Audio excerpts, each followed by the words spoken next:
di bulan yang mulia ini. Yang ini merupakan kesempatan besar yang tidak didapatkan oleh setiap orang.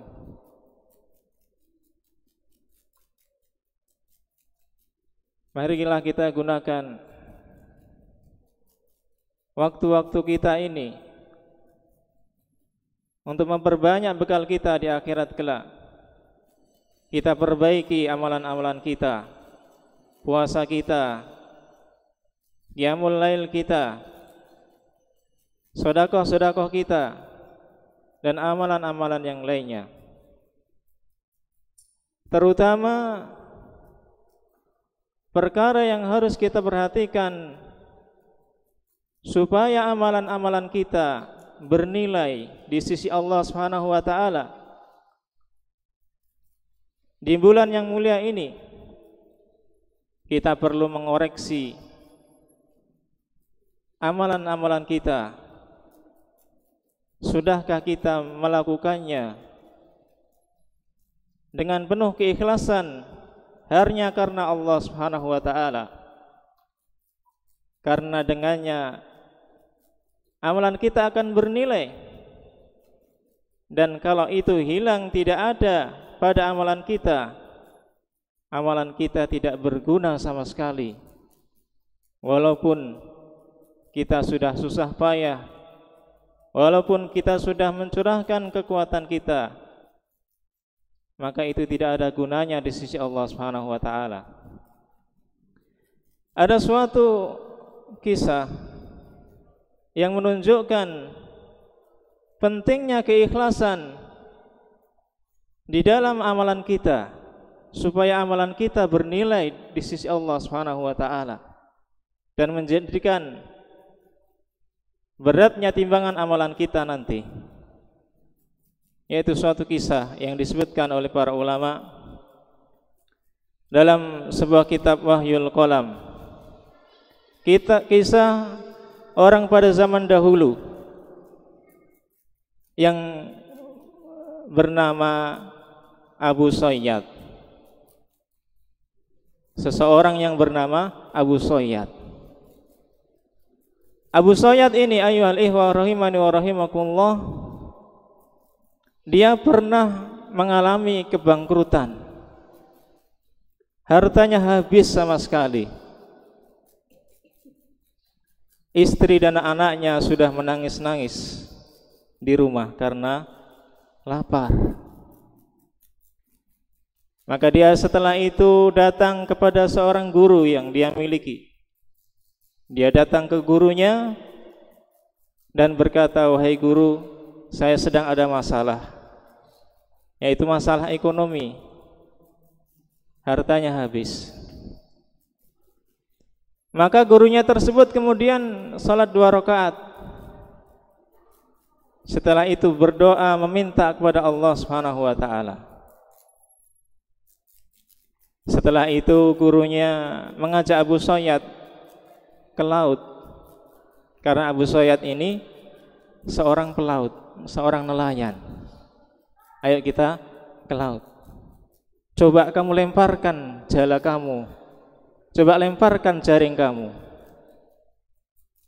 Maka dilemparkanlah jaringnya ke laut. Nah, subhanallah, setelah diambil ternyata mendapatkan ikan yang besar. Nah, ikan yang besar. Setelah itu Abu Sayyad pergi untuk menjual ikan tersebut. Nah, kemudian mendapatkan sejumlah uang. Kemudian dia belikan roti hasil dari tangkapan ikan yang dia dapatkan tersebut. Dia belikan roti 2. Satu isinya madu, satu isinya keju. Nah, kemudian 2 rotinya ini dihadapkan ke gurunya. "Wahai guru, silahkan engkau ambil 1. "Tidak Abu Sayyad, kalau itu aku minta untuk diriku sendiri, mungkin itu jala tidak mendapatkan ikan. Nah, tidak mendapatkan ikan, tapi itu adalah rizkimu, ambillah. Nah, maka diambillah roti, 2 roti itu oleh Abu Sayyad untuk anak dan istrinya. Di perjalanan ketika mau pulang, Abu Sayyad di tengah jalan ketemu seorang pengemis wanita yang membawa anak perempuannya, menangis, merengek-rengek, minta, nangis-nangis karena lapar. Yang mana pada zaman dahulu namanya makanan itu merupakan nikmat yang luar biasa. Nah, nikmat yang luar biasa makanan. Nah, diberikanlah roti itu kepada pengemis tadi. 2 rotinya dikasihkan semuanya. Ini rotinya. Ketika dikasihkan, tersenyumlah anak perempuan tadi. Ketika sebelumnya menangis, dikasihkan roti itu, kemudian tersenyum, ya, tersenyum, senang. Kemudian dimakannya rotinya itu dengan lahapnya. Nah, dimakan sama anak tadi. Baik, yang mana Abu Sayyad pusing kepalanya. Waduh,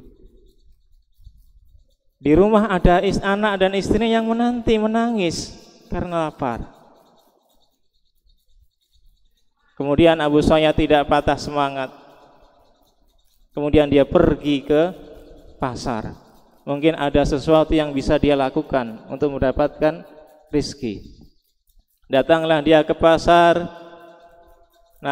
Ketika dia berjalan di pasar, ternyata ada orang yang memanggil-manggil. Man yadulluni ala Abu Sayyad. Man yadulluni ala Abu Sayyad. Siapa yang bisa menunjukkan mana Abu Sayyad? Nah, siapa yang bisa menunjukkan mana Abu Sayyad? Maka ada orang yang memberitahu, itu Abu Sayyad yang sedang jalan itu. Nah, setelah itu orang tersebut memberitahu kepada Abu Sayyad, wahai Abu Sayyad, saya mau membayar utang yang dulu aku pernah hutang ke bapakmu sejumlah 30.000 dirham. 30.000 dirham, sekitar 3.000 dinar. Sekitar 3.000 dinar. Kalau dibelikan kambing dapat 3.000 kambing. Nah, banyak. Maka karena dia pewaris bapaknya, dia ambil uang itu. Setelah itu kehidupannya makmur, dapat uang banyak. Nah, bisa makan dan bisa beli-beli yang lainnya. Setelah itu dia rajin bersodakoh dengan hartanya yang banyak itu. Dia sodakoh, setiap sodakoh 1.000 dirham, ya, 1.000 dirham. Nah, karena orang dahulu senang bersodakoh, ya, gemar bersodakoh. Dia sodakohkan hartanya itu. Nah, kemudian suatu ketika dia tertidur dan mimpi seolah-olah sudah terjadi hari kiamat. Nah, seakan-akan dalam mimpinya itu sudah terjadi hari kiamat dan sudah waktunya untuk penimbangan amalan. Nah, maka dipanggillah Abu Sayyad. Abu Sayyad maju. Nah, ketika ditimbang amalannya, yang mana timbangan amal itu ada 2, ada anak timbangannya. Yang satu yang berisikan amalan kebaikan, dan timbangan yang satu, anak timbangan yang satu berisikan dosa-dosa. Setelah ditimbang ternyata yang berat dosanya. Nah, lebih berat dosanya. Lalu dia protes. Aina sodakoti, aina sodakoti. Mana sodakohku yang banyak dulu? 1000 dirham, 1000 dirham. Nah, oh, ternyata didatangkan setelah itu sodakohnya yang 1000 dirham tersebut. Didatangkan kemudian diletakkan di amalan timbangannya, enggak bergerak sama sekali. Diletakkan setiap sodakohnya itu tidak bergerak sama sekali, padahal banyak sodakohnya, tidak sedikit, tapi tidak menggerakkan timbangannya. Setelah itu dia sudah, sepertinya saya enggak selamat, ya, enggak selamat. Dia putus asa. Tapi setelah itu dikatakan kepada dia, anta la tudlam al-yaum, engkau tidak akan didolimi pada hari ini, engkau masih punya amalan. Ya, apa itu? Didatangkanlah 2 roti.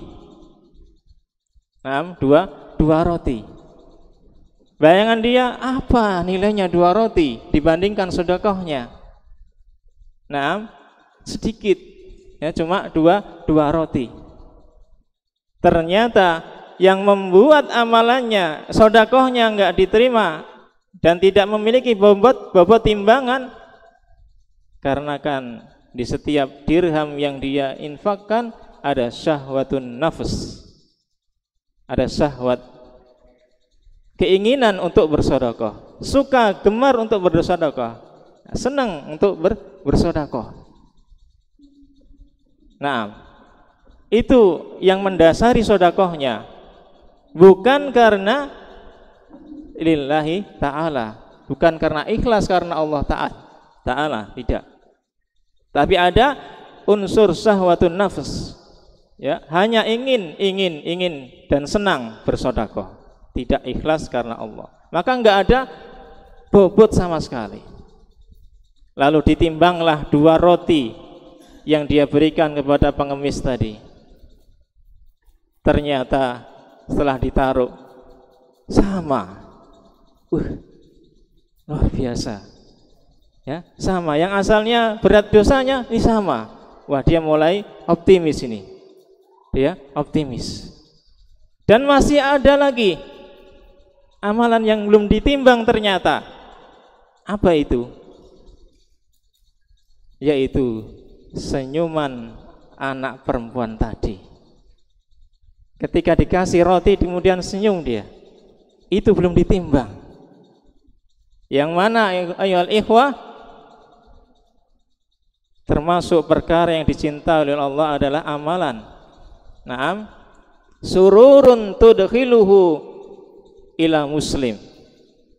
Rasa senang yang kamu berikan kepada orang lain adalah amalan yang dicintai oleh Allah. Ditimbanglah senyuman anak perempuan tadi, maka berat menjadi berat timbangan kebaikannya. Luar biasa.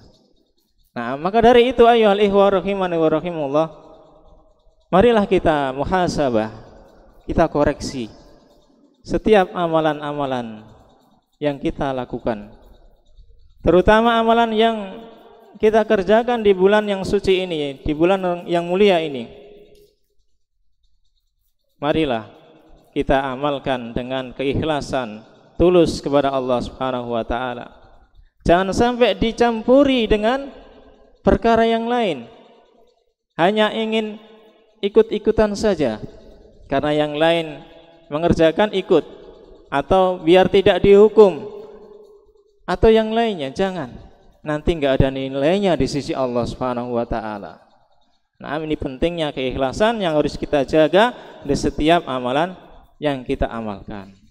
Nah, baik, mungkin ini yang bisa kita sampaikan pada kesempatan sore kali ini. Semoga bisa diambil faidah dan manfaatnya dan kita bisa amalkan. Wallahu taala a'lam bissawab. Wa akhiru da'wana alhamdulillahirabbil alamin. Subhanakallahumma wa bihamdik asyhadu an la ilaha illa anta astaghfiruka wa atubu ilaik. Wassalamualaikum warahmatullahi wabarakatuh.